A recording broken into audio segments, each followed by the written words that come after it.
Ya, hemos quedado el día sábado en este cuadrito y creo que nos hemos tomado buenos minutos para poderlos entender, pero sin embargo siempre tenemos que partir de los siguientes principios. Para que un ser pueda perpetuar su especie, necesariamente va a tener que replicar su genoma, ¿no es cierto? Y por otro lado, para que este organismo pueda expresar esa información, tiene una secuencia biológica de expresión, ¿no es cierto? Esto se da tanto en células eucariotas, procariotas y como ustedes están viendo acá, inclusive en virus, ¿no? ¿Y cuál es la expresión de esos genes?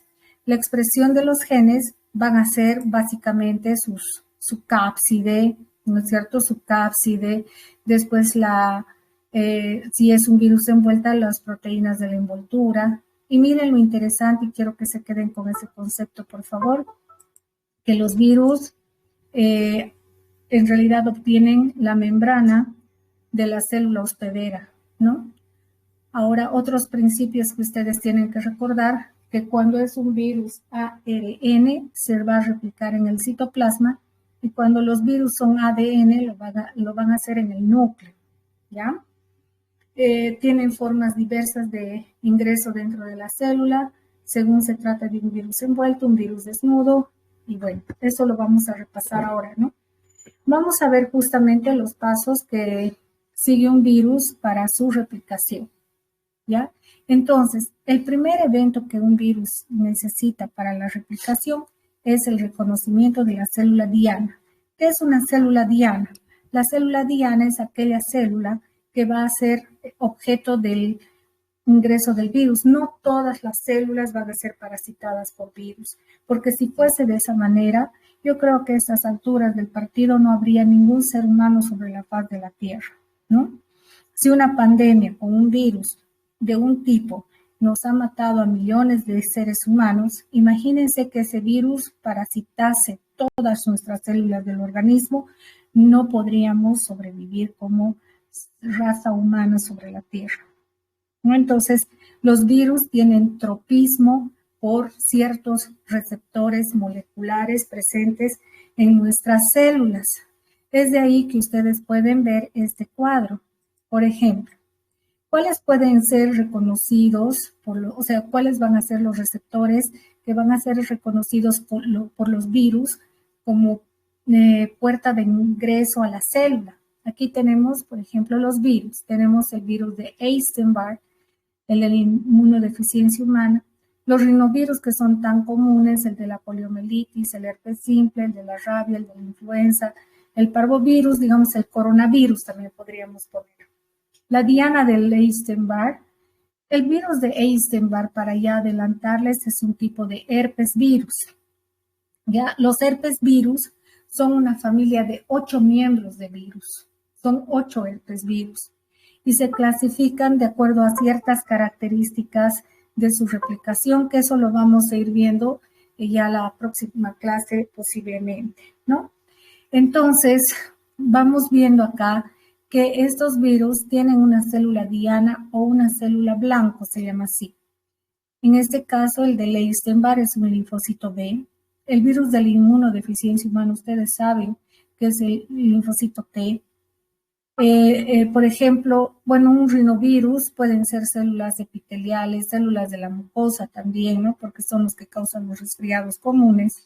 El virus del herpes simple, por lo general, el virus del herpes simple, sus células son las células tanto de la piel, de la epidermis, porque a veces suele ocurrir episodios de herpes virus en la semimucosa del labio, en la mucosa oral, ¿no? Entonces va a ir, si alguien quiere hablar, perdón. Entonces ustedes están viendo que ahí están las células diana, pero ¿por qué son sus células diana? Porque estas células tienen receptores que van a ser utilizados por los virus. Por ejemplo, estamos viendo que el receptor para el VIH es el receptor CD4. Ya el receptor CD4 y su correceptor es una quimiosina. Y eso lo vamos a ir viendo virus por virus. Pero lo que tiene que quedar claro acá es que lo más importante es que cada virus tiene su célula receptor. Algo que les puede llamar la atención es esto, ¿no? Dice el parvovirus B19, el precursor es una de las células de la serie eritroide, el antígeno P de los hematíes. Y la anterior clase habíamos dicho que a un virus no le interesa parasitar a un glóbulo rojo. ¿Por qué dijimos eso? No contienen ribosomas. Exacto. Entonces, entiéndase aquí que esta es una célula precursora del eritrocito, ¿ya? Es una célula precursora. Y una célula precursora es aquella que está en la célula, o sea, está en la médula ósea y es una célula multipotencial. Esa sí tiene núcleo, por si acaso, para que se entienda, ¿no? Entonces, que quede claro que a un virus no parasita glóbulos rojos porque sería la extinción del virus, porque no va a poder nunca replicar sus proteínas, su cápside, porque no tiene ribosomas, y al no tener ribosomas, no le va a poder sintetizar ni la cápside ni nada. Entonces, entiéndase eso, ¿no? Es una célula precursora, no es el eritrocito en sí. Hemos visto aquí cómo pueden ingresar, son los mecanismos de entrada de los virus, tanto envueltos como desnudos, esto también ya lo hemos visto. Entonces, el primer paso para poder replicarse es el reconocimiento de la célula diana. El segundo paso es la unión, ¿no es cierto? Y eso hemos visto, y voy a pasar ahorita un videíto para que ustedes lo puedan analizar y lo puedan tener como ejemplo. Perdón un ratito, ¿dónde está acá?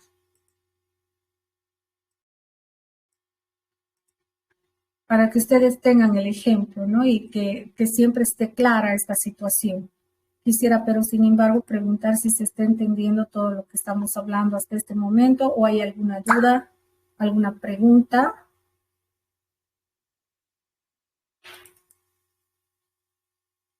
Chicos, ¿todo está claro? Sí, doctorita. Ya. Entonces, a ver, veamos aquí algún virus. Creo que les he dado ya el de VIH, ¿no es cierto?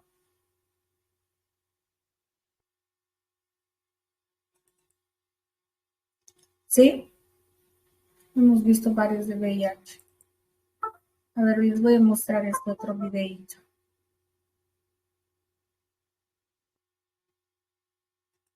Ya. Hacemos a...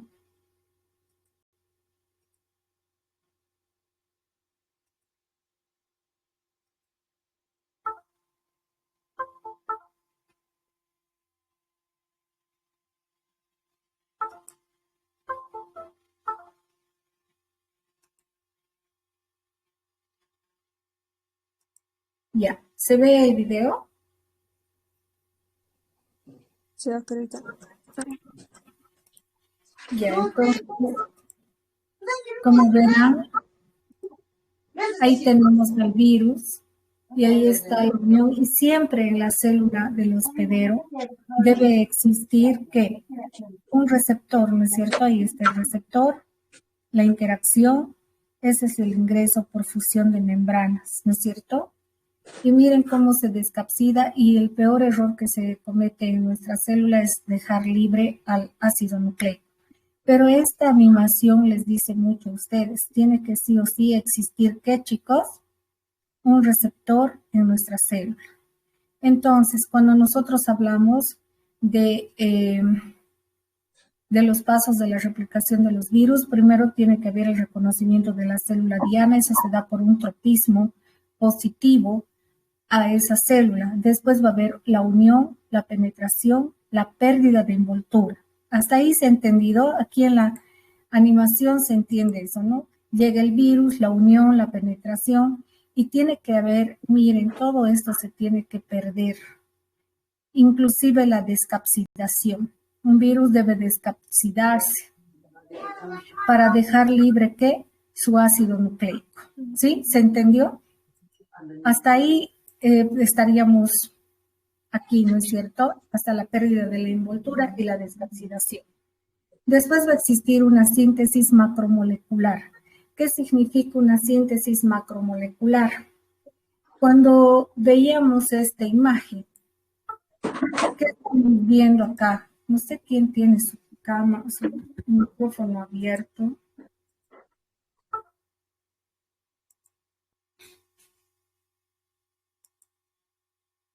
Ya, entonces les decía, cuando nosotros vemos esta imagen, tenemos que entender que la síntesis macromolecular empieza en el momento en que el virus deja libre su ácido nucleico. Deja libre el ácido nucleico y van a existir enzimas que van a permitir, por un lado, replicar su ácido nucleico y por otro lado, se va a sacar copias, ¿no es cierto?, de este ácido nucleico, tal cual lo expliqué en la anterior clase, y algunas copias van a ir a los ribosomas nuestros para que nuestros ribosomas se los sinteticen para las proteínas, en este caso de la cápside. Pueden sacar otra copia, una segunda copia de ARN mensajero, para que este vaya a los ribosomas que están en el retículo endoplasmático rugoso y este sintetice las proteínas para la envoltura, ¿no es cierto? Y finalmente sabemos que hay una replicación para el genoma, para la futura progenie. Entonces, esta síntesis macromolecular se refiere a esto, porque son macromoléculas las que se están sintetizando. Por eso dice ahí síntesis precoz de un ARN mensajero y luego proteínas que pueden ser no estructurales y estructurales. ¿Qué es eso? A ver, vamos a ver esta otra imagen para que ustedes entiendan. En este esquema, nosotros tenemos que entender, miren, el virus es un virus desnudo que ha podido entrar por inyección. El ácido nucleico ha podido ser introducido dentro de la célula hospedera por inyección o si no por una endocitosis. Una vez que está libre el ácido nucleico del virus, este va a ir hacia los ribosomas van a empezar a sintetizar esta poliproteína. Es una proteína poliproteína. ¿Por qué se denomina poli? Porque va a contener varios tipos, o sea, los genes que se han traducido aquí van a ser expresados en una proteína no pequeña, sino una proteína muy grande. Existen enzimas que van a ir a romper o escindir, se llama también escindir, y va a ir a separar, van a ir separando, ¿qué cosa? Aquellas proteínas que hacen las veces de enzimas, como por ejemplo esta que es la polimerasa. Esta es una ARN polimerasa porque aquí yo estoy viendo que esto es ARN. Entonces, estas proteínas o esto que ustedes están viendo acá va a codificar para proteínas funcionales, que son las enzimas. En cambio, estas otras que han quedado de color negro, si ustedes ven acá, van a ir a codificar para la cápside viral, ¿no? Entonces, ahí está la cápside. Entonces, este genoma va a ser autoensamblado dentro del futuro virus y de aquí va a salir por un ciclolítico. Aquí sí hay un ciclolítico. Entonces, cuando hablamos de esta parte que les estoy explicando y dice síntesis precoz de un ARN mensajero, luego de proteínas que pueden ser no estructurales, que vienen de genes para enzimas y proteínas de unión a ácido nucleico, y también debería estar aquí proteínas, bueno, en este caso aquí habla de proteínas tardías que son estructurales. En el caso que yo les he mostrado e identificado hace un momento atrás, la poliproteína tiene tanto para las enzimas como para las proteínas estructurales. En otros virus, como por ejemplo en este, las proteínas estructurales son las tardías, porque recién aquí, miren, aquí el herpes virus es un virus bien peculiar. y realmente hay que tener un poquito de paciencia para entender. Su replicación se da por oleadas. Si ustedes se fijan, es un virus bien complejo. Entonces, lo primero que hace es, mire, inclusive aquí no se ha descapsidado, va hasta lo que es la membrana nuclear y recién ahí, a través de un poro nuclear, inyecta su ácido nucleico. Y de aquí, que es ADN, saca réplicas de ARN mensajero y lo bota hacia el ribosoma, o hacia afuera el ARN mensajero para que los ribosomas se lo sinteticen. Miren, esta es una proteína, pero que es enzimática. Miren ahí, parece así un Pac-Man, por eso, ¿no es cierto? Un Pac-Man, que lo que va a hacer es ir a sacar réplicas y más réplicas de ARN mensajero y también va a sacar copias de ADN. Entonces, no les voy a hablar ahorita de herpes virus, pero ¿a qué me voy? Que las proteínas tempranas que ustedes están viendo tienen acción enzimática, las tempranas. Y miren aquí, ya en una fase un poco más avanzada, se están formando las proteínas que van a ser para la cápside y las proteínas de cápside son estructurales. Aquí las proteínas de la envoltura son también parte de la estructura del virus. Entonces, cuando ustedes leen esta parte del texto, dice síntesis macromolecular, que comprende, miren, 4 subfases. Primero, la síntesis precoz del ARN mensajero. Perfecto, aquí hemos visto que hay ARN mensajero sintetizado precozmente. Ahí está ARN mensajero, es estas cositas negritas que ustedes están viendo, para identificar que de ADN se está replicando ARN mensajero. No sé, digo, se está transcribiendo ARN mensajero y este sale. Entonces, aquí sí se cumple con esa premisa. La segunda premisa, hemos dicho que es ahí este ARN mensajero que va a sintetizar para proteínas no estructurales de genes para enzimas y proteínas de unión a ácido nucleico. Entonces, como ustedes verán acá, esta primera camada de proteínas son de naturaleza enzimática. Ahí está, de naturaleza enzimática. Es una enzima, es una polimerasa esta. ¿Ya? Entonces, pero esta ya es una polimerasa viral. La que actuó aquí al principio era una polimerasa humana, que se lo sacó muy gentilmente transcriptos de ARN mensajero para que vaya al ribosoma, y el ribosoma nuestro se lo traduce ya, pero para estas proteínas que son enzimáticas, que tienen actividad para ir a, por ejemplo, seguir sacando transcriptos de ARN y también transcriptos, o sea, ya transcriptos y replicación de ADN. Entonces, cuando yo veo esta parte, debo entender eso, que hay enzimas, o sea, proteínas precoces para enzimas o proteínas de unión para ácido nucleico. En este caso, por ejemplo, fíjense, este es el virus de la hepatitis B. Pueden sintetizar esta, que es una polimerasa, a ver, van a ver ustedes, es una polimerasa que se va a ir a unir al ADN. Y así está formado el virus. Entonces, como ustedes, es que ahorita no me van a poder entender todo a cabalidad como a mí me gustaría, porque hay aspectos que solamente los van a entender cuando veamos virus por virus. Este es como un resumen, ¿ya? Entonces, estamos acá. Voy a volver a hacer de todas maneras un review de todo esto para que se entienda. Entonces, hay una síntesis precoz de ARN mensajero y proteínas no estructurales de genes que van a codificar para enzimas y proteínas de unión ácido nucleico. Luego va a haber replicación del genoma, que eso sí lo hemos visto, ya sea en esta imagen, ¿no es cierto? Miren, están haciendo copias para el genoma. Miren aquí, hay una síntesis temprana, pero para ARN mensajero aquí y para ARN mensajero acá. La cosa que este ARN mensajero tiene que, en muchos casos, como en este de los herpes, este ARN mensajero, lo primero que va a codificar es para enzimas. y después va a codificar algunas veces para proteínas de unión al mismo ADN, ¿no es cierto?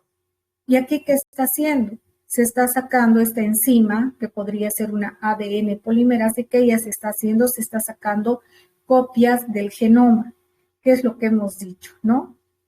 Igual acá se va a sacar copias, en este caso se está sacando otra copia y copias aquí para el futuro genoma. Luego, tenemos ya la replicación del genoma, la síntesis tardía de un ARN mensajero y las proteínas estructurales. Ahora va a haber una modificación post-transducción de la proteína. Cuando hablamos de modificaciones post-traducción, nos estamos refiriendo a estos casos especiales. Aquí ha habido este proceso, ¿no es cierto? Este proceso se llama traducción. Y esta modificación de esta poliproteína por otras enzimas que cortan a esta poliproteína, a eso se refiere. Hay virus que hacen modificaciones post-traducción de esta proteína. A eso se refiere, ¿ya? Luego tenemos el ensamblaje del virus, la gemación del virus y la liberación del virus. Siempre un virus se tiene que autoensamblar. Ahí está el autoensamblaje, ¿no? Luego puede ser la gemación, como ustedes están viendo en el caso de un virus envuelto, y la liberación del virus hijo. Y estos son los pasos básicamente de lo que es un ciclo replicativo de un virus. Volvamos a recapitular. A ver, me van a ayudar porque si se ha entendido me van a hacer un review ustedes, pero si no se ha entendido yo me voy a dar cuenta de que no se ha entendido y ustedes no me han interrumpido, ¿no? Deberían interrumpirme si no se entiende. A ver, volvamos a lo nuestro, ¿ya? Primer paso. ¿Cuál era el primer paso? El conocimiento de la célula diana. El reconocimiento de la célula diana. Segundo paso. Sitio de unión. Unión, muy bien. ¿En la unión a qué? A los receptores. Tercer paso. Penetración. La penetración. Cuarto paso. Pérdida de la envoltura. La liberación de la envoltura y la descapsidación. En el quinto paso es el medio complicado. Ya, el quinto paso tiene a su vez cuatro subactividades, se podría decir, ¿no? A ver, ¿cuáles serán esas? ¿Me pueden, por favor, rememorar esas subactividades? La síntesis precoz de ARN mensajero y proteínas no estructurales como los genes, parenzimas y proteínas de unión a ácido nucleico.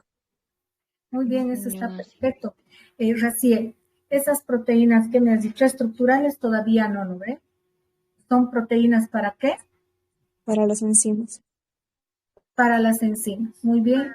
Luego entonces hay esa replicación temprana del ARN mensajero que le va a permitir a la bacteria para que saque esta otra copia, para que vean esta rayita, esto, es que estas rayitas, ¿qué significan? Estas rayitas significan que hay una enzima que está haciendo esto. En esta imagen estática no se ve esa enzima, pero son enzimas que sacan copias tempranas de ARN mensajero, que muchos de estas copias van a codificar para proteínas funcionales, para que sigan sacando enzimas y que se pueda hacer como es como una célula para un virus, es como una industria, o sea, como la Coca-Cola, ¿no? En una embotelladora, una industria donde todo se está llevando a cabo por ciclos. Entonces, lo primero es sacarle pues una copia para que hayan enzimas biosintetizadoras. Si se necesita una ARN polimerasa, como en este caso, sacarán una copia de este ARN. ¿Y para qué? Para que haya ARN polimerasa y pueda esta ARN polimerasa seguir sacando copias, por ejemplo. Y después saca otra copia y otras que se pueden unir al genoma. Muy bien, unas otras enzimas que se pueden unir al genoma. Esa sería la quinta función, pero sub-A, digamos, ¿no es cierto? La quinta, la función, la primera subfunción del quinto paso. ¿Cuál es la segunda subfunción? O el Replicación segundo del, fuerte, replicación del genoma. la replicación del genoma, muy bien. Ese es 2, 3. La tercera, Síntesis tardía del ARN mensajero y proteínas estructurales. muy bien. Ahí están las proteínas estructurales, muy bien. Luego, Modificación Postproducción postproducción de de la la proteína. proteína. muy bien, modificación post-traducción, que sería esta, ¿no ve? De algunas proteínas, muy bien. Luego, El ensamblaje del virus. el autoensamblaje del virus, muy bien, ¿no es cierto? Ahí está el autoensamblaje del virus. Y los últimos pasos, ¿qué serían? La liberación, virus con envoltura y la liberación. por gemación y la salida del virus, ¿no es cierto? Listo, ustedes han dado todos los pasos de del ciclo replicativo de un virus, ¿ya? Es así como se replican. Este virus es un virus ARN y su replicación se está llevando a cabo en el citoplasma. Este es otro virus ARN cuya replicación se está dando en el citoplasma. Este es un virus ADN y su replicación, ¿dónde se está dando, chicos?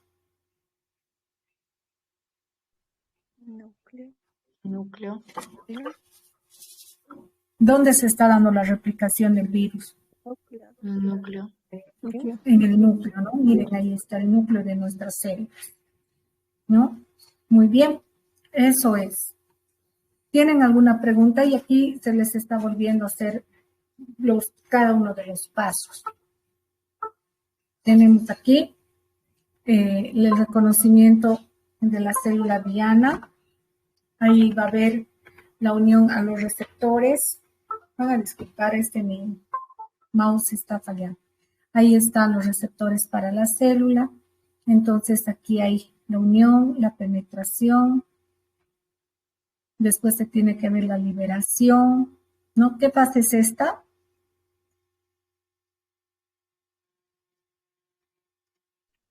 Pérdida ¿Qué de la fase es envoltura, que es carciosa. esta entrada? Es la penetración. Esta es la liberación de la envoltura y la descapsidación. A ver. Ahí estamos viendo. Y bueno, aquí los virus envueltos son estos que se unen y pueden entrar por diferentes modalidades dentro de la célula, en realidad por dos modalidades, que es la fusión de membranas y por endocitosis, ¿no es cierto? Y si es un virus ARN, se va a replicar en el citoplasma, ¿ya? Por ejemplo, ¿qué tipo de virus es?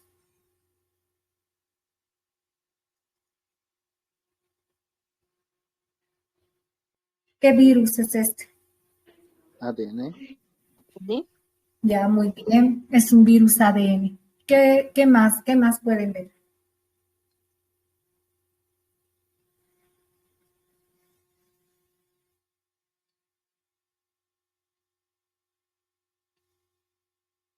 ¿Qué más? Es un virus desnudo. Es un virus desnudo. ¿Cómo está entrando dentro de nuestra célula? Por endocitosis.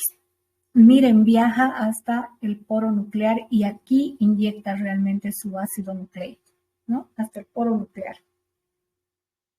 Por ejemplo, es un adenovirus. Y miren, aquí tienen varios genes que tiene este virus, ¿no? Algunos van a ser genes para las proteínas funcionales y genes para las estructurales.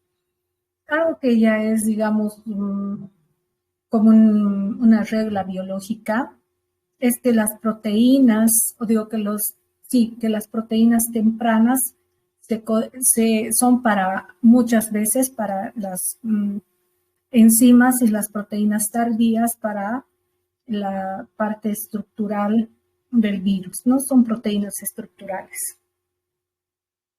Ahora vamos a empezar a ver cuáles son las características de los virus envueltos.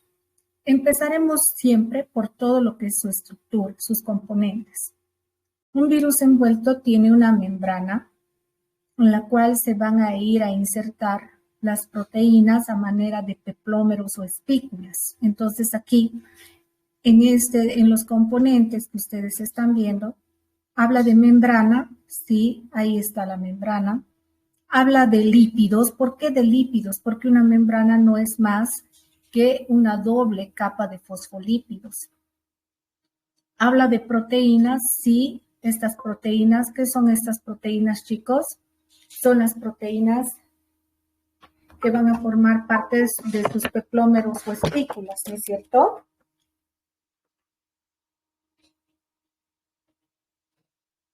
Entonces ahí hay proteínas.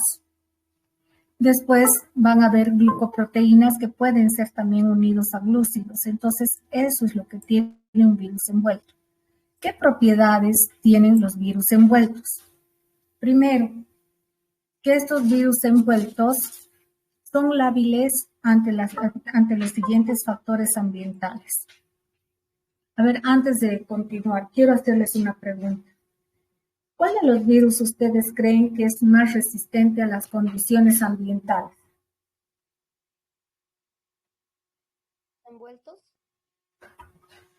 Fuerte. Los virus No te he envueltos. escuchado, muy débil tu micrófono, digo tu... A ver, Los virus envueltos, doctora. los virus envueltos, ¿no? Sí. Pero Danielita no es así.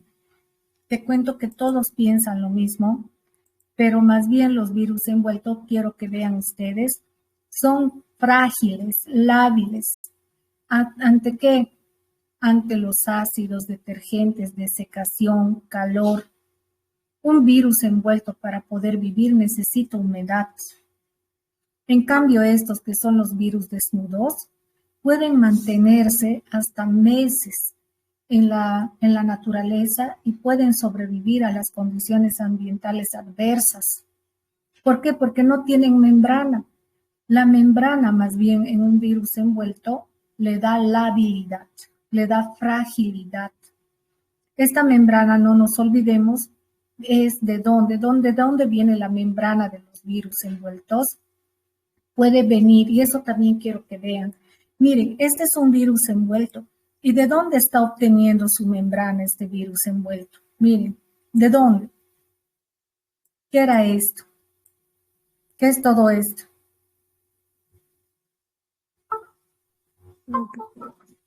La membrana nuclear, evidentemente. O sea, un virus envuelto puede obtener ya su membrana desde la membrana nuclear y salir por eso sale rompiendo la célula, puede hacer un ciclo lítico, miren, ahí está lítico. Pero también puede salir por exocitosis y va a ser una fase sin lisis. Aquí está saliendo sin lisis.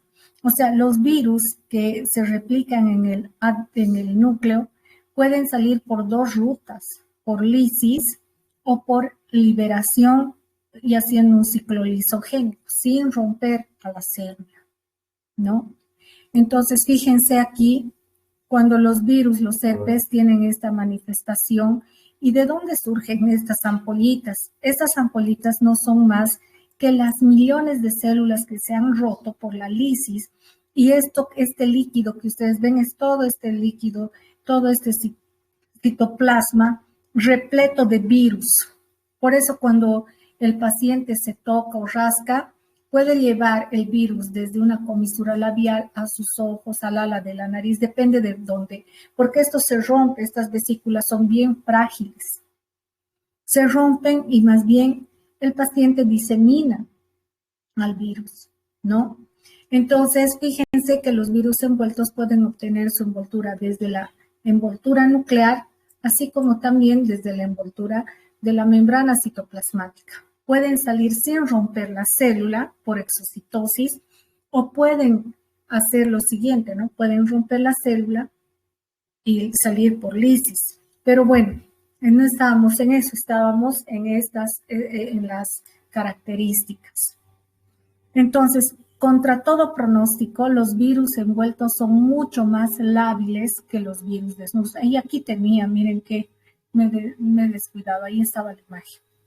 Entonces, los virus envueltos pueden ser destruidos fácilmente por el ácido, donde, por ejemplo, el ácido clorhídrico de nuestro estómago.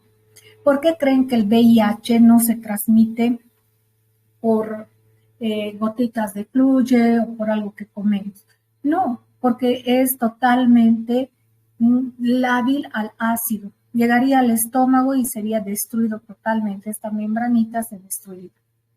A los detergentes, si ustedes están viendo esto, entonces, ¿qué se les aconseja? Que todos los instrumentos que ustedes utilizan en pacientes, donde sabemos que los instrumentos han estado en contacto con saliva, con fluidos, entonces lávenlos, pónganlos en remojo, no mucho rato, pero digamos unos 5 minutos en agua jabonosa con detergente y con agua caliente, y van a ver porque el calor también los destruye. La desecación los destruye. Una vez me hicieron una pregunta, que cuánto tiempo tenía de sobrevida por ejemplo, un VIH. Digamos, yo estoy atendiendo un paciente VIH positivo y he manipulado su sangre, ¿no? Entonces, todos los instrumentos, ¿cuánto tiempo puede sobrevivir el VIH sobre la superficie del instrumento que he utilizado? Hasta que se seque la gota de sangre, hasta ese momento. ¿Por qué? Porque uno de los aspectos más relevantes de los virus envueltos es que necesitan ambientes húmedos para sobrevivir. Cuando está seco, la gotita seca o algo, entonces el virus muere. O sea, ¿cuánto tiempo va a tardar? Va a tardar, ¿cuánto tiempo de infectividad va a tener ese virus? Lo que tarda en secarse la gotita de sangre. Por otro lado, ¿se está entendiendo esto? La primera propiedad entonces es que estos virus son lábiles a los siguientes factores ambientales. ¿Cuántos factores ambientales? 1, 2, 3 y 4. Otra característica, otra propiedad que tienen los virus envueltos es modificar la membrana celular durante la replicación. Es indispensable que modifique la membrana celular. ¿Por qué? Aquí no está la imagen. Porque si no modifica, ¿y cómo la modifica? La forma de modificar la membrana es que a la membrana nuestra le empiecen a salir los peplómeros o espículas, porque sí necesita de estos peplómeros para ir a parasitar una otra nueva célula. Y esto tiene una connotación sumamente importante. ¿Qué quiere decir eso? ¿Cuál es esa connotación? Que si yo tengo aquí otra célula, porque este virus ha entrado aquí no se ve, ¿no es cierto? Pero en la otra animacioncita que le pasé, estaban aquí los receptores de esta célula, ¿no es cierto? Ahí están los receptores. Entonces eso es normal, porque estos receptores son para otras biomoléculas que nosotros necesitamos para nutrirnos, pero que el virus hábilmente utiliza estos receptores para entrar dentro de nuestras células. Si esta célula nuestra, cuya membrana citoplasmática ha sido modificada por la aparición de estas proteínas superficiales, ¿qué va a ocurrir? Aunque ustedes no lo crean, esta proteína se puede ir a unir ¿a quién? A este receptor. Al unirse a este receptor, entonces, esta célula, ¿qué va a pasar con esta célula? Se va a fusionar con esta otra célula. ¿Y qué va a pasar? Van a empezar a aparecer células gigantes multinucleadas, porque esta se va a unir y a esta que no estaba infectada, ¿qué le va a salir? Peplómeros. Si aquí había otra célula, ¿qué va a pasar? Se va a unir. Y a esta otra se va a unir y por eso empiezan a verse en las imágenes células gigantes con múltiples núcleos. Y ese es un efecto citopático muy característico que causan los virus envueltos. ¿Se está entendiendo lo que estoy hablando?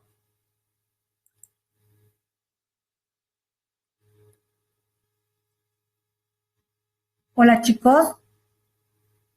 Sí, doctorita. Entonces, una de las propiedades sumamente importantes es la modificación de la membrana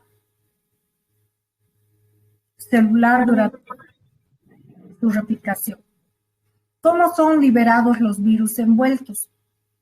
Como ya les decía, pueden ser liberados por lisis, como en este caso, ahí está la lisis celular, o muchas veces no necesitan lisar la célula y salen de la célula por gemación. Pueden tener entonces dos formas de salir de una célula infectada. ¿Se entendió? Un poquito, doctorita. ¿Cuál es lo que no entendiste, mi amor?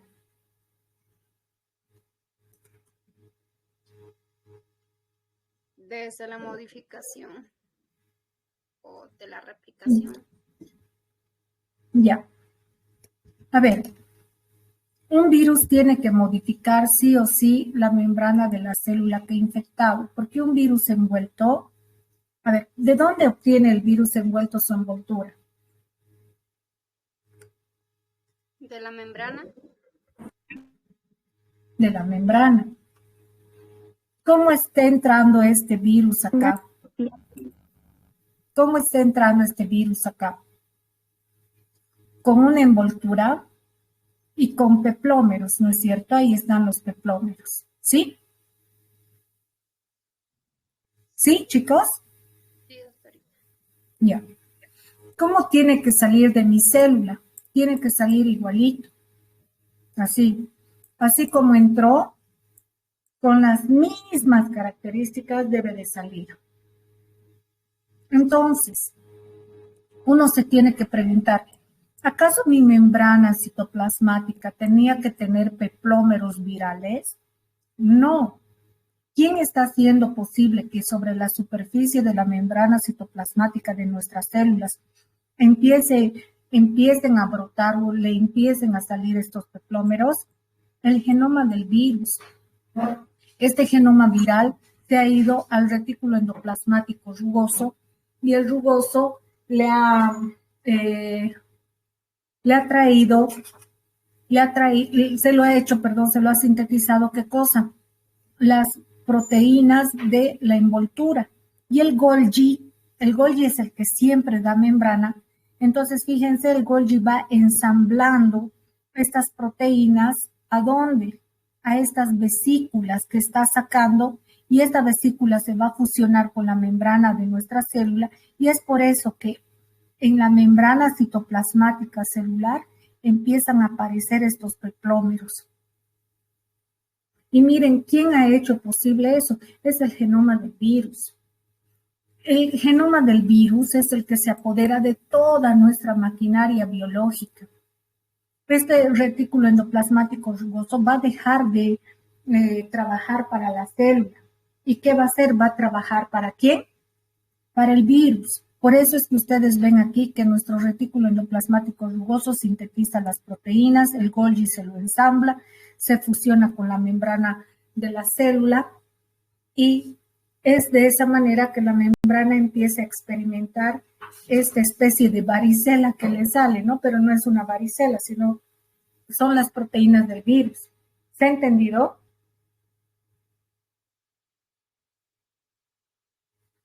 Danielita, ¿se entendió? Sí, doctorita. Entonces ahí está, ¿no es cierto? Se va a salir, entonces una condición muy importante es que se modifique la membrana citoplasmática de esta célula. Y ahora, a través de estos peplómeros, esta célula se puede unir a otra célula nuestra. Sí. Y si se une, ¿qué va a empezar a aparecer en nuestro citoplasma, en la sangre? Bueno, en nuestro, estoy diciendo nuestro citoplasma, en nuestros tejidos, perdón, disculpen. En nuestros tejidos, ¿qué van a empezar a aparecer?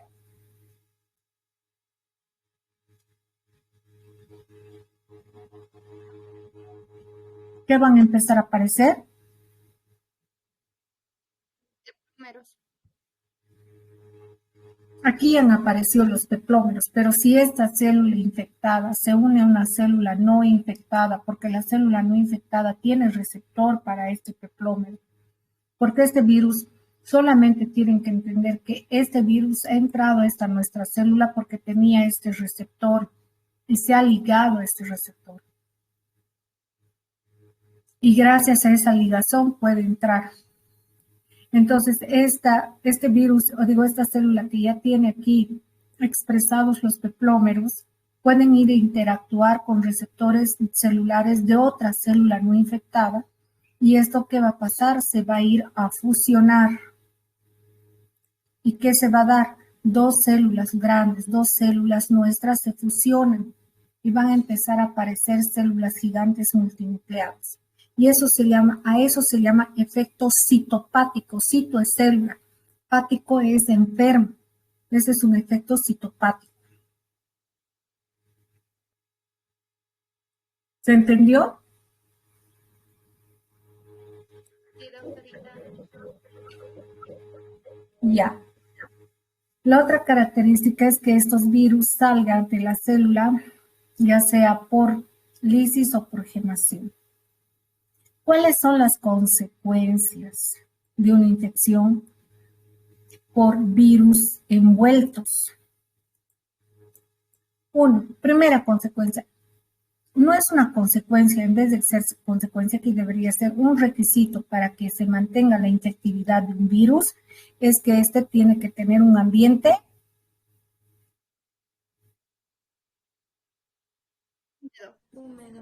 húmedo, ¿no? Húmedo.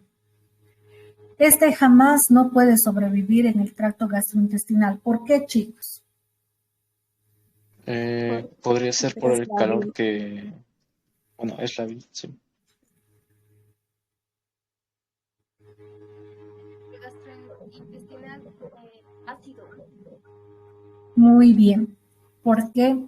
Porque en el sistema gastrointestinal tenemos los ácidos.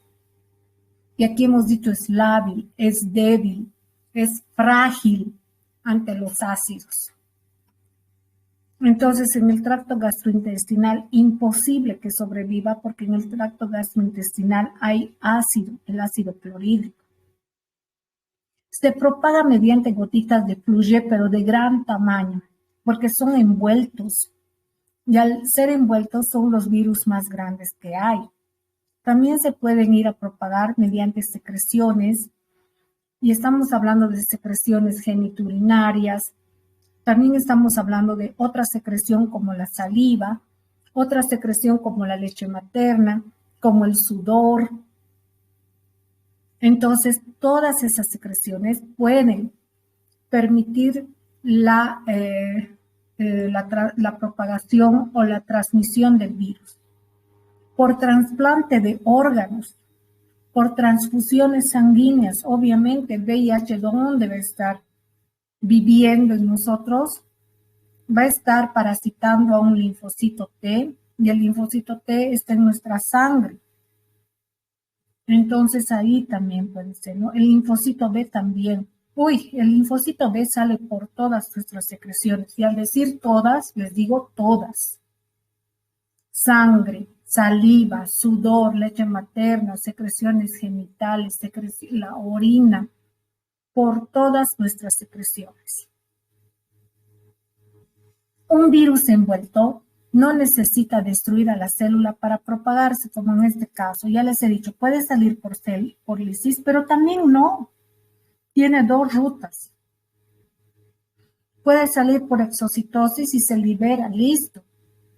En cambio aquí, sí necesita romper la célula para liberarse y propagarse, obviamente. Para una protección y control adecuados, entonces, ¿con qué neutralizamos nosotros a los virus? Pueden necesitarse anticuerpos y una respuesta inmunológica de tipo celular. Entonces, para poder controlar, yo les voy a comentar, ya les estoy adelantando, que el virus del COVID, del SARS-CoV-2, es un virus envuelto. ¿Con qué se ha logrado frenar la pandemia? A ver, Con las vacunas. con las vacunas. ¿Y una vacuna qué hace? Tú te vacunas, te inyectan al microorganismo o las partes del microorganismo. ¿Y qué hace nuestro cuerpo?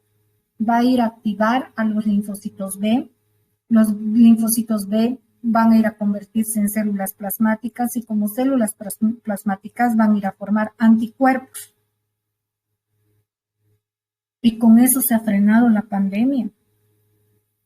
También se activa al linfocito T y es un linfocito T activado va a ir a liberar citoquinas y las citoquinas va a ir a activar a otras células que son los macrófagos. Los macrófagos y los linfocitos T citotóxicos son de respuesta celular. Son las dos únicas herramientas para frenar a los virus envueltos. Y son las más importantes. Entonces se anotan. La protección y control adecuado para un virus envuelto puede darse por los anticuerpos y por una reacción o una respuesta inmunológica de tipo celular. Ahora, ¿qué es lo malo? Provoca que la hipersensibilidad y la inflamación ocasionen inmunopatogenicidad. ¿Qué quiere decir eso? Es que estos virus van a ir a activar tanto al linfocito T que cuando están tan activados los linfocitos T, ¿qué suele ocurrir? Eso ya hemos visto, chicos. ¿Qué suele ocurrir cuando un linfocito T está hiperactivado?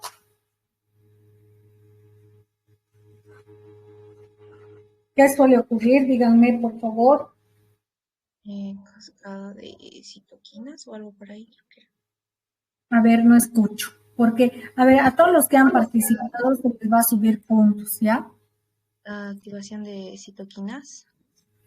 Sí, muy bien, Desencadena señorita. una tormenta de citoquinas, doctora. Fuerte, Araceli. Ahí está la respuesta correcta. Desencadena una tormenta de citoquinas, por ende va a haber inflamación. Perfecto. La señorita Ortuze también dijo la activación de citoquinas, ¿no? Entonces, ese es el tema. Ahí llegamos.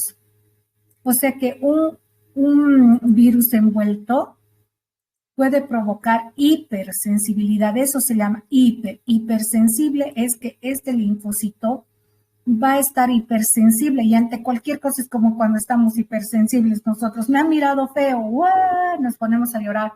Más o menos así se pone el linfocito T.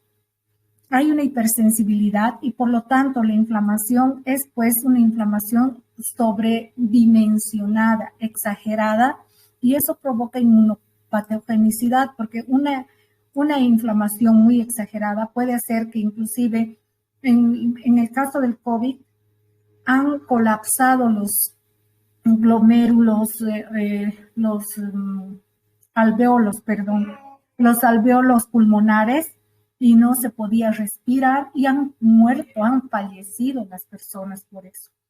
Se da lo que se llama entonces la tormenta de citoquinas. ¿Hasta aquí se está entendiendo lo que estoy hablando?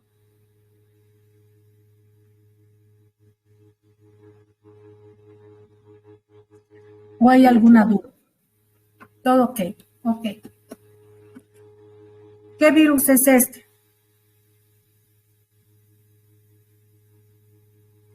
Un virus desnudo. Un virus desnudo. Primer paso. ¿Qué tenía que pasar con el virus? Es de conocimiento de la célula diana. Muy bien, se ha unido. Y miren, aquí se está uniendo a través de su cápside. ¿Está entrando por endocitosis? No, por inyección directa. ¿Qué tipo de virus? Aparte de ser desnudo, ¿qué tipo de virus es este? Icosaédrico. Muy bien. Aparte, ¿qué más? ¿Qué es?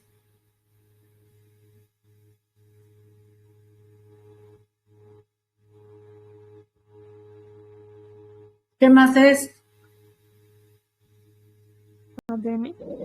Muy bien, un virus ADN. ¿Por qué has llegado a esa conclusión? Porque se hay envases aplicadas en el núcleo. Exacto. ¿Y cómo está saliendo de la célula? cómo la ha inyectado en esa forma desnuda. Por lisis. Por lisis, muy bien, por lisis. Entonces ha hecho un ciclolítico. Ahora hablemos de los virus desnudos. Los virus desnudos o sin envoltura tienen un componente básico y fundamental, cual es la cápside. Solamente está formada por proteínas y en el interior está el ácido nucleico, que puede ser ADN o ARN, lo mismo que en el desnudo. Ahí también ha faltado, por si acaso, aquí ha faltado el ácido nucleico, que puede ser de ADN o ARN.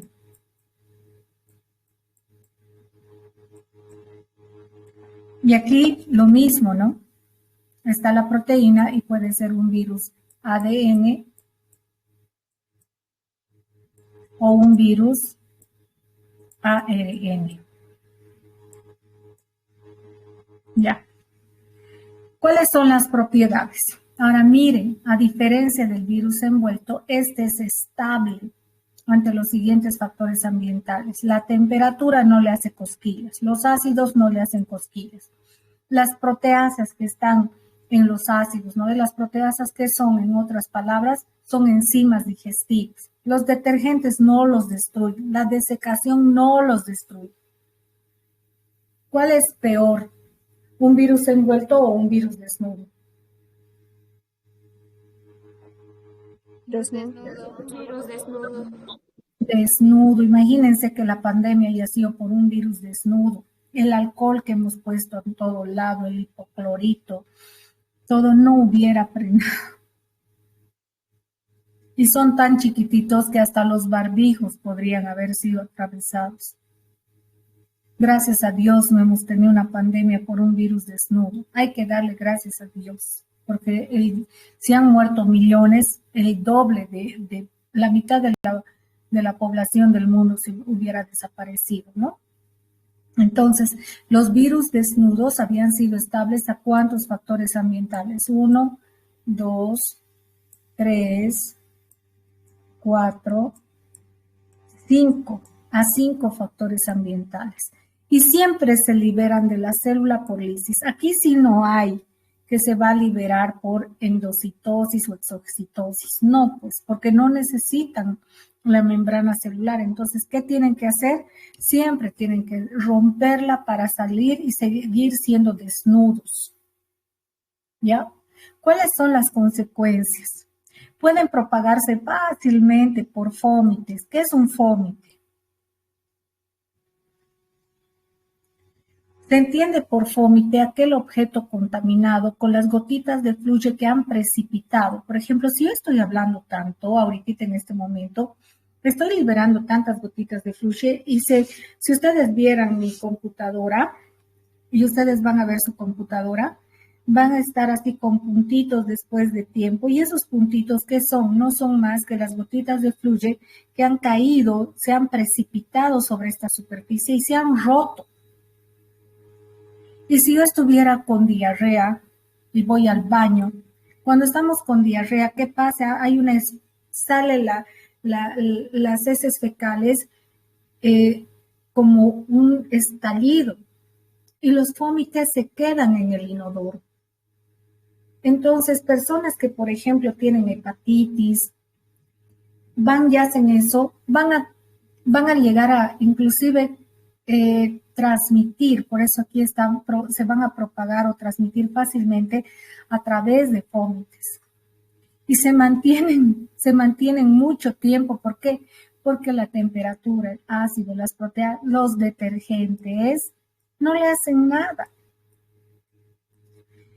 Yo estoy hablando, digamos, me agarro mi mano, me limpio, toso, un contacto mano a mano, tosería. Uno diría, ¿no? El virus de la hepatitis A siempre sale por heces. Y cuando vemos qué microorganismos se pueden transmitir por consulta odontológica, está el virus de la hepatitis A. Y uno diría, pero si yo no manipulo heces, ¿cómo me van a decir eso? Parece una aberración que están diciendo.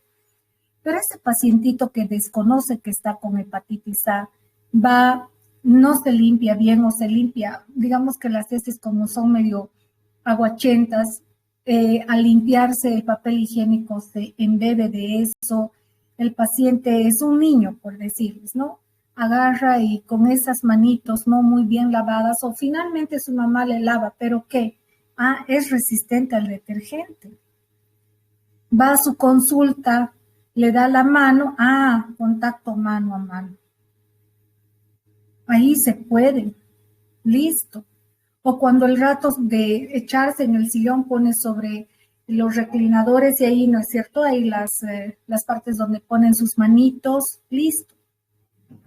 Y viene otro paciente y puede hacer, sí, no es porque manipulemos, sino porque este virus es resistente a todo esto.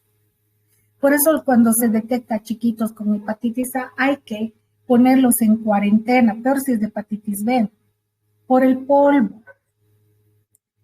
Yo por eso digo, tengan mucho cuidado ustedes, los estudiantes son más susceptibles a contaminarse y contagiarse de muchos microorganismos. ¿Por qué? Porque comen en la calle y ahí está pasando, por decir, un trufi, un micro levantando polvo, el viento, y ustedes comen la comida con ese polvo, pueden obviamente infectarse o, bueno, enfermarse de alguna, valga la redundancia, de una enfermedad viral. Por las gotitas de fluye de pequeño tamaño. Pueden secarse y conservar su infectividad. Aquí está el plus. Se pueden secar. La gotita de fluye cae, se precipita, el vómito, las heces fecales caen, se precipitan. Por eso que hay personas, en Bolivia sí se ve, ¿no es cierto? A mí me ha pasado que yo fui a comprar frutas a la cancha, a la Calatayud, y resulta que había una persona defecando ahí, una viejita, pero defecando. Ahí todos veían lo que estaba haciendo.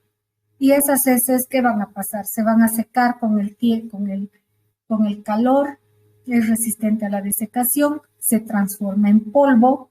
Vamos a comprar a algún lado de la cancha, decimos, hola, hablamos y estamos aspirando eso, obviamente, puede haber todo eso, ¿no es cierto? Entonces esto tienen que considerar. Pueden secarse y conservar la infectividad. Pueden sobrevivir en condiciones adversas en el intestino porque son resistentes a los ácidos. Por eso el virus de la hepatitis A se transmite, es mano, ano, boca. El ciclo es mano, ano, boca. ¿Qué quiere decir eso? No necesariamente vas al baño, te limpias, preparas el sándwich rico para tu cliente y el cliente ¿qué come? Va a comer el sándwich delicioso más las heces fecales con el virus, ¿no ve? Y es así que tenemos hepatitis A. Y el ciclo es mano, ano, y es la boca del cliente, o a veces la propia boca del individuo, porque se está ahí tocando o ha comido un pedazo de carne, está metiendo su mano para sacarse la carne que le está molestando entre los dientes, listo. Hay autoinfecciones, coinfecciones, pero finalmente ustedes saben ya cómo se pueden contaminar. ¿Puede ser resistente a los detergentes? Sí, aquí está otra cosa, ¿no? Y a las aguas residuales mal procesadas. ¿Qué es un agua residual mal procesada? Ustedes saben que las aguas hervidas son procesadas. Hay plantas de procesamiento de aguas. Entonces, esas aguas, si no están bien procesadas, ¿qué ocurre en nuestro país? Por eso no podemos tomar agua de la pila, porque desconfiamos del procesamiento. Pero en otros países desarrollados hay tantos filtros y tantas formas de ir a procesar esas aguas, que sí es confiable tomar agua de la pila, sin necesidad de hervirla, así fresca, ¿no? En cambio, en nuestro país no, porque las aguas pueden estar mal procesadas y listo. Por más que utilicen cloro y todo, muchas veces el virus resiste a los detergentes, hasta las enzimas que ponen en los detergentes, ¿no? Porque a veces dicen con elementos bioactivos, que son enzimas que van a ir a degradar. Ahora, los anticuerpos pueden ser suficientes para proporcionar una inmunoprotección al huésped. De los anticuerpos basta y sobra. En cambio, en el virus envuelto era necesario anticuerpos y aparte la respuesta de tipo celular. En cambio, en este solo los anticuerpos. Y aquí está la bendición. Con una buena vacuna frenábamos la pandemia, ¿no es cierto? Porque solo se necesitan anticuerpos porque son chiquititos y listo. Ya está. y no provoca tantos problemas como el virus envuelto. Esa es digamos, la parte que nos tranquiliza un poco, pero sin embargo, en una pandemia, ¿en cuánto tiempo han sacado la vacuna contra el COVID? ¿Han sacado en cuántos años? ¿En cuántos? ¿Ha sido un medio año o en un año, creo? Tiempo récord, los biólogos moleculares, ¿no? Tiempo récord realmente. Y si no fuese eso, y además que teníamos miedo a la vacuna, sacaron de AstraZeneca y un montón, ¿no es cierto? Pero finalmente hemos logrado mitigar la pandemia.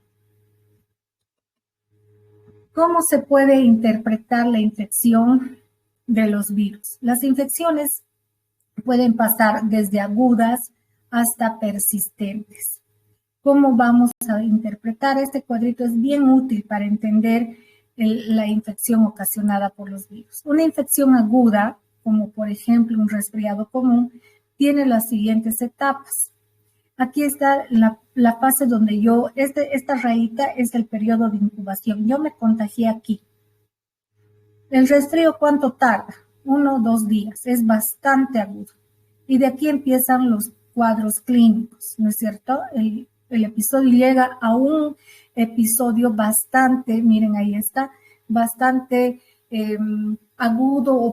bastante, ¿cómo les puedo decir? Con muchos síntomas y signos ya desarrollado entonces de la enfermedad. Ya los anticuerpos entonces empiezan a neutralizar al virus. Esto va a permitir que entre a una fase de meseta y después de declinación y nos sanamos. ¿En cuánto tiempo? Máximo en 2 semanas. Entonces, ¿qué interpretamos del resfriado común? Que es una infección aguda. ¿Por qué ha durado 2 semanas máximo? A los 7 días he tenido este problema, ¿no? Ahora, ¿qué pasa con una infección aguda con complicación tardía, como por ejemplo el sarampión? El sarampión, chicos, se está volviendo, no sé si ustedes escuchan el comunicado, eso de la viruela del mono, el sarampión, están volviendo a aparecer, ¿no es cierto? ¿Han escuchado en los comunicados con respecto a esto del sarampión? Chicos. Eso lo escuché, doctora, Sí, lo de la doctorita. viruela del mono, que es Cierto. según la OMS. Exacto, y el sarampión en Santa Cruz. Han habido brotes. Entonces aquí yo me contagio, periodo de incubación, y miren rápido, aquí se ha dado, igual que acá. El problema del sarampión está así, ¿no es cierto? Rápido, pero se mantiene en un estado donde el virus es indetectable en nuestra sangre durante años, miren, ¿no? Tardía. Puede empezar un episodio de una secuela del virus del sarampión tardíamente. Es una infección aguda, pero tiene una complicación tardía. A ver, ¿qué complicación tardía puede tener el virus? Bueno, aquí no sé si está el de la papera. Ya, de la papera. El papovavirus. Es un virus que va a ir a provocar una infección bastante aguda de las glándulas parótidas y parece que hubiéramos, no sé, como los sapos cuando se enojan, así empieza a aparecer nuestras glándulas salivales, pero súper aumentadas de volumen, pero eso dura, por decir un poco. Pero ¿cuál es el gran problema del papovavirus? Que puede provocar a la larga una infertilidad, ¿no? Y esa es la complicación tardía. Si tuvieron ustedes de niños, puede ser que se hayan quedado estériles. ¿Y dónde se ve? En el adulto. Por eso hay algunas personas, algunos varones, sobre todo los más susceptibles son los varones, son infértiles. Y cuando van y indagan, ¿y por qué? ¿Por qué soy infértil? Porque, de chiquitito había tenido este problema y ese es el problema como una complicación tardía. Luego, viene este tipo de infección latente es la que nos interesa, porque esta es la que nosotros cotidianamente estamos como odontólogos tratando, también el sarampión, El resfriado común también, por eso está aquí los virus más frecuentes en odontología, ¿ya? Aquí, ¿qué pasa? ¿Por qué de interés odontológico? Porque se transmiten por gotitas de flujo. Aquí, una infección latente. ¿Qué va a pasar? Yo me enfermo de varicela. Es un tipo de herpes. Aquí me contagio la varicela, tengo el episodio de varicela y me dura, por decir, la varicela sí dura más, ¿no? A veces hasta 20 días, el chiquito está llenito de ampollitas en toditito su cuerpo. Desde la punta de su dedito hasta el cuero cabelludo le puede salir la varicela. Pero ¿qué pasa? El virus se mantiene, ¿saben dónde? Se va a mantener en nuestras neuronas, dentro de la neurona. Entonces el virus está en un estado de latencia, es no infeccioso. Y cuando ya soy viejito, o cuando soy jovencito, pero de esos jovencitos que no tratamos bien el estrés, por el estrés te puede reactivar. Miren, he tenido mi primera infección, la primoinfección, así se llama. Por favor, anoten estos términos. La primoinfección es la primera vez que he estado en contacto con el virus. El virus luego se mete a nuestras neuronas y se mantiene. Si me he enfermado, por ejemplo, mi hijito se ha enfermado cuando era bebecito, a sus 8 meses aproximadamente, le ha dado varicela. El nombre de la primoinfección es la varicela. Imagínense de viejito a mi hijito con su sistema inmune deteriorado, porque quieras o no, cualquier viejito tiene un sistema inmune ya más, ¿cómo les puedo decir? Ya son inmunodeprimidos por la edad misma. Entonces, cuando está en un estado de inmunosupresión y además imagínense que ha sufrido alguna tristeza, muy bien, se inmunodeprimen más, el virus puede llegar a reactivarse y se da el zóster.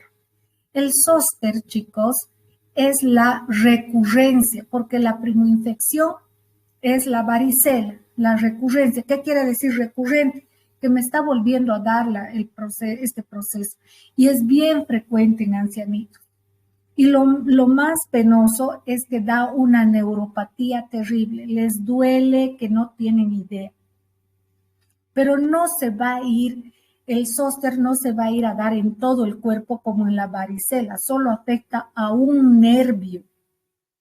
Puede ser a un nervio, no sé, dorsal. Puede ser a un nervio facial, que sería lo peor que pueda pasar, que dé un zóster en el nervio facial porque se manifiestan las heridas en la cara, no saben, y a veces provoca necrosis de hueso. Hay que pedir que no salga por el nervio facial, hay que pedir realmente.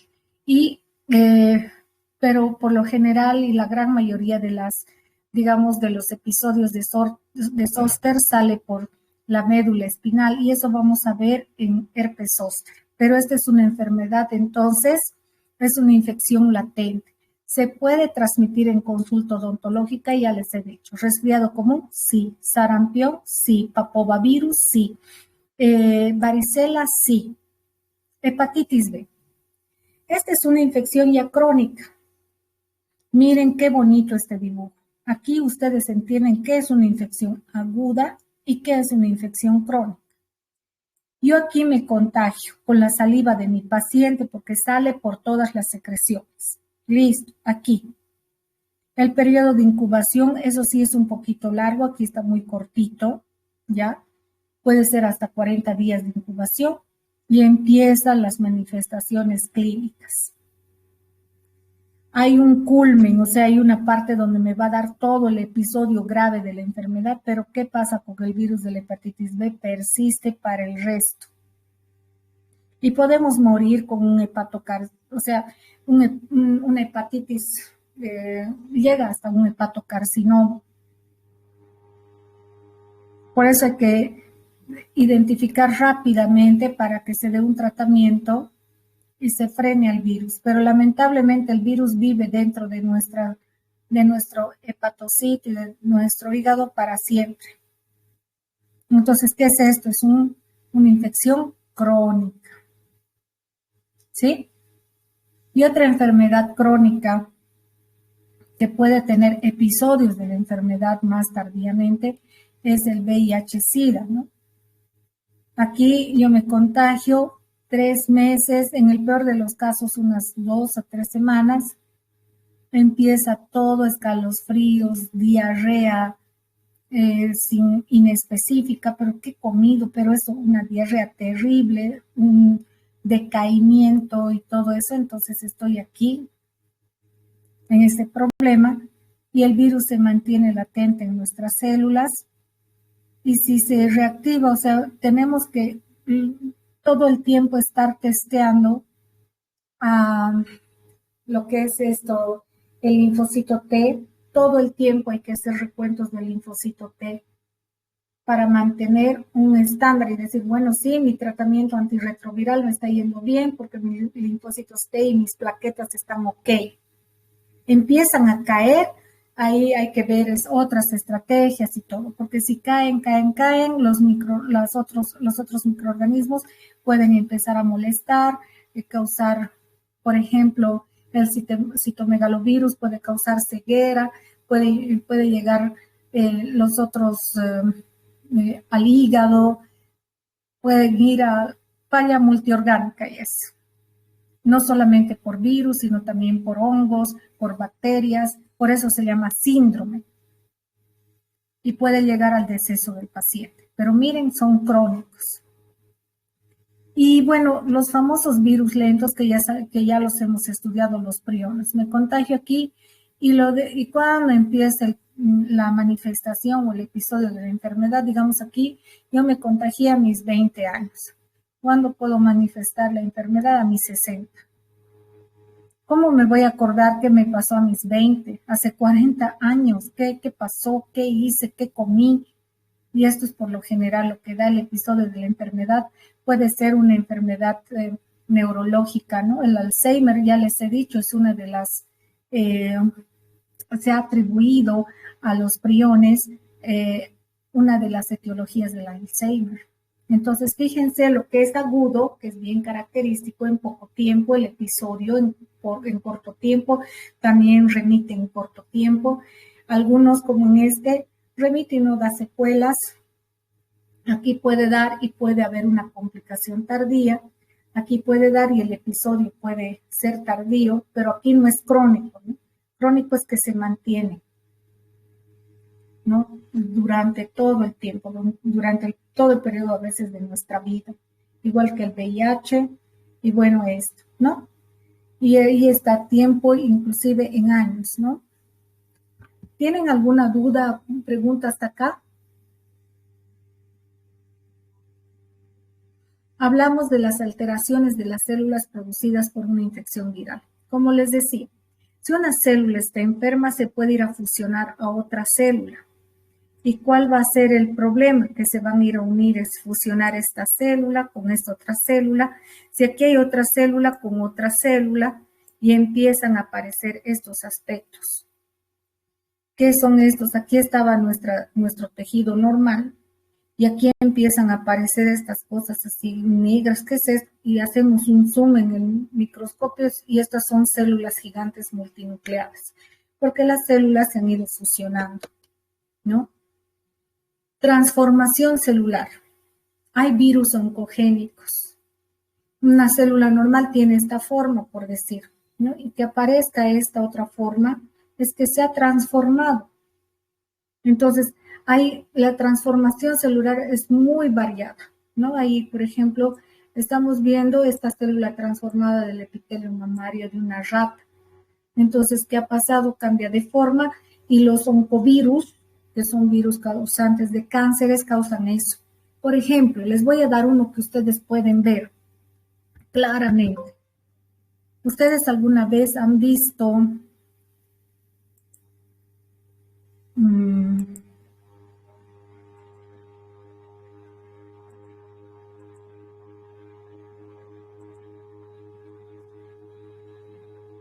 vamos a ver aquí.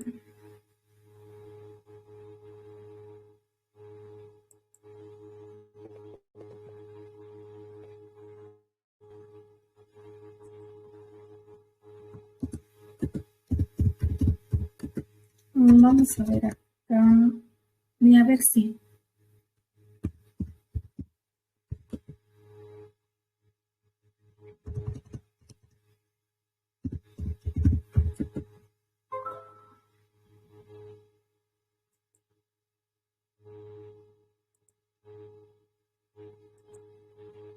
Este va a ser el video. Miren, este tipo de virus, o digo de lesiones, son de nuestro epitelio. ¿Y pero por qué se está transformando mi célula así, como si fuese una verruga? ¿Por qué? ¿Por qué me ha salido esto? Y aquí dicen cavidad bucal y faringe. ¿No? Entonces uno se tiene que preguntar por qué mi célula aparece, qué aspecto tiene esto, a ver.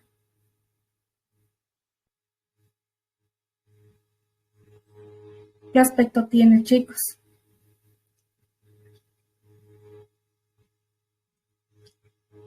Nadie está en el aula. Hola. ¿Como los ojos de mosca? ¿Perdón? A ver, ¿qué aspecto tiene este otro? Verruguitas parecen, doctora, ¿o no? Sí, son verrugas, exacto. Pero mira, estas verrugas parecen qué cosa, brócolis. ¿Qué les hace recuerdo esto? ¿A qué Gusanos, cosa? tal vez. ¿Qué? Virus papiloma. No entendí. A ver, dígame de nuevo. PPH. Pero les estoy hablando solamente del aspecto. ¿Qué aspecto tiene? ¿Tipo frambuesa? Sí, aquí no parece una frambuesa, parece un brócoli, parece un coliflor. En este caso, un coliflor, no sé. Entonces, estos virus causan esta.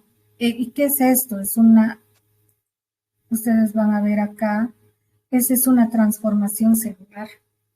Muchas veces esas transformaciones celulares son benignas y otras malignas. Los papilomavirus, dependiendo del tipo de papilomavirus, pueden ir a provocar una transformación maligna, ¿no? Ahora, este es otro, perdón, esto era la transformación celular, pero mejor si se las muestro así, de manera que ustedes la puedan ver de manera objetiva. Ahora, cuando nosotros vemos estos los corpúsculos de Negri, ¿cuándo se va a dar un corpúsculo de Negri? Vamos a ver aquí. Los corpúsculos de Negri aparecen, esta es una célula y este es el famoso corpúsculo de Negri, cuando el cerebelo, este es un corte de un cerebelo, y ha aparecido esto y ha sido infectado por un rhabdovirus. ¿Qué es un rhabdovirus? El que causa el virus de la rabia. Cuando el virus de la rabia llega al humano, es mortal, muy rara vez un humano se salva, ¿no? Y ahí está, y esa es una característica muy importante, a eso se conoce los cuerpos de inclusión o corpúsculos de Negri.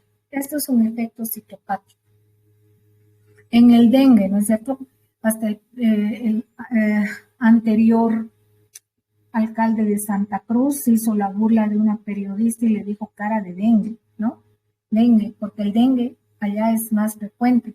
¿Y qué tiene el dengue? Es una enfermedad viral o el virus de la chikungunya, que lo que va a producir en el hígado son estos corpúsculos. ¿Sí? Característicos. Aquí en el sarampión, estos famosos cuerpos de Finkelday. ¿Y por qué se dan estos cuerpos? Porque aquí se han unido varias células nuestras y se está viendo estas células gigantes multinucleadas. Los cuerpos o corpúsculos de Guarneri por la viruela, ahí está. Todos estos ustedes van a ver que son, se llama la histopatología porque se estudia o sea, estos tejidos, seguramente este del virus de la rabia del corpúsculo de Negri, de nuestra célula ahí característico, esta persona tal vez ya ha fallecido, por eso se está viendo, ¿no es cierto? En el citomegalovirus, miren estos corpúsculos tan característicos de una célula, que son los famosos ojos de búho. En el sarampión ya les he dicho, esto es un sincitio. ¿Qué es un sincitio? Es la fusión de muchas células gigantes y múltiples núcleos. Y los coilocitos, que son los que se desprenden en el caso del virus del papiloma humano. Y esto sí debe ser una biopsia de un cervix de una paciente femenina, donde se ven estos coilocitos que se van desprendiendo, y esos son los que están repletos del virus y durante el coito se pueden contagiar, ¿no? Y bueno, chicos, con esto hemos terminado lo que es la parte de virus, generalidades de virus, y esto me sirve de antesala para las exposiciones. Lo que tengo que hablarles un poquito ahora son acerca de los antivirales, ¿ya? Y me voy a permitir un ratito pedirles un tiempito para que pase. Tengo todavía 9 minutos y en 9 minutos puedo avanzar. Espérenme un momentito.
Ahorita no se la escucha.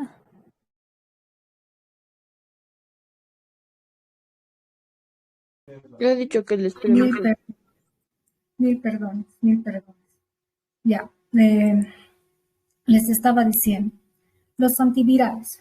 Los fármacos antivirales van a ser aquellos que estratégicamente van a ir a interrumpir la parte del ciclo replicativo de los virus.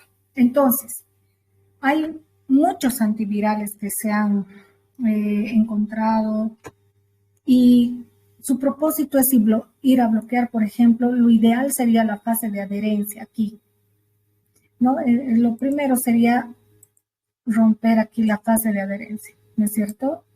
Esa sería, digamos, una de las características más importantes, ir a inhibir la adherencia o ir a inhibir la penetración, la descapsidación, la transcripción, la traducción.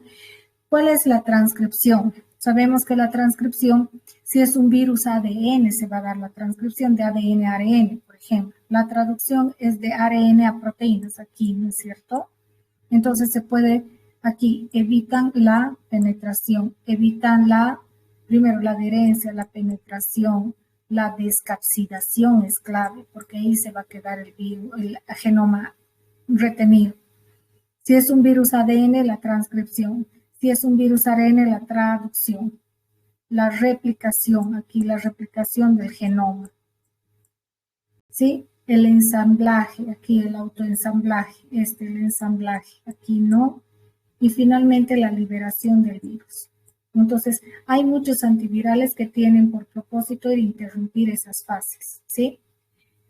Vamos a ver, sin embargo, hay algunas cosas que hay que considerar y esta es la clasificación. Vamos a hablar de la clasificación y luego vamos a ver eso de les voy a dar los problemas de los antivirales, ¿ya? Pero aquí la clasificación.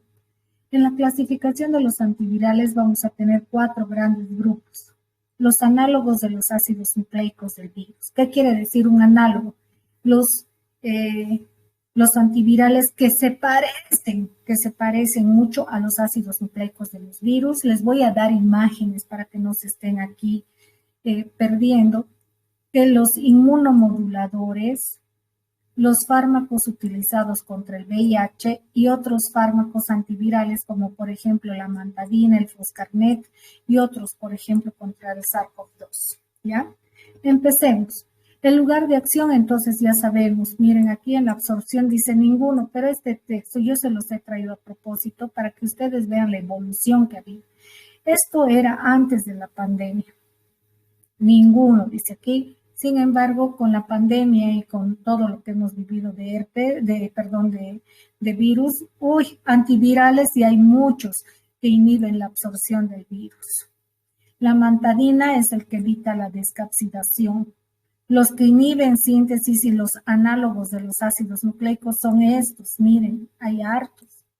Y aquí están, y esos son pocos estos, ¿no? La iduxuridina, la vidarabina, la ciclovir, la sidobudina, la ribavirina. Y vamos a ver lamentablemente todos estos. ¿Por qué? Porque estos son los tratamientos para virus que tienen haciendo cavidad bucal, ¿no? Después tenemos los que inhiben síntesis, la síntesis de proteínas víricas, los interferones, del ensamblaje. Aquí dice ninguno, esto ya no. Y la liberación, esto ya no. ¿Por qué? Porque ya hay. O sea que el hecho de la fabricación de antivirales ha sufrido una mejora sustancial, ¿ya?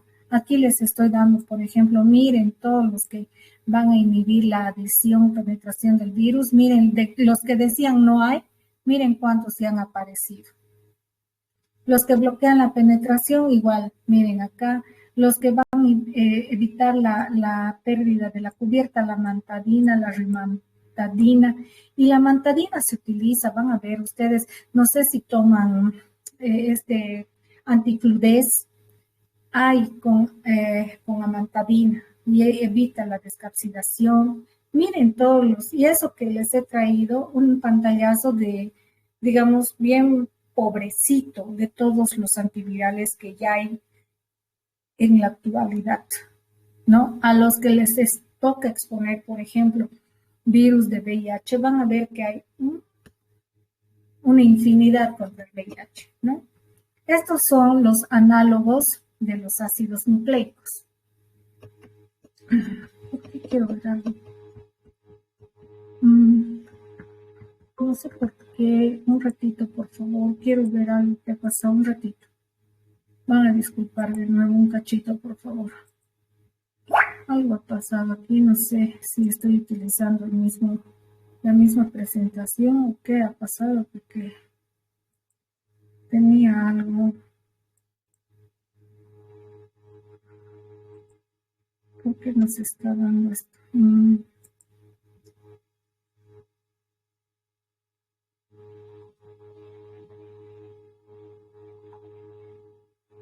Ya.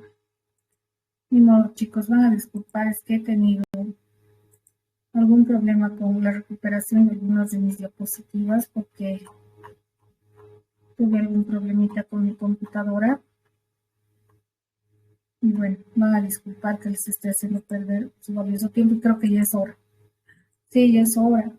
Yo creo que antivirales no va a entrar al parcial, chicos. Antivirales lo dejaremos para un examen justo de quimioterapia después de los parciales, porque sí realmente es indispensable que ustedes puedan, sí, aquí está. Sí, ya encontré la razón. Va a disculpar. Quiero dejarlo aquí porque ya había sido las 8 y yo sé que están imparciales y no quiero mortificarlos. Entonces vamos a quedar con antivirales para la otra semana, solamente que ya les he dado una leve introducción, ¿no? Voy a volver a recapitular, sin embargo. Quiero que me digan quiénes han participado de manera muy sincera de quienes han participado para que se les dé puntos. Sí, Daniela, tú has participado, vas a tener 2 puntos. Puedes salirte del Meet y puedes poner ahorita, solo tú, así, en ese orden voy a ir dando. Ya un ratito voy a dejar de grabar, van a disculpar.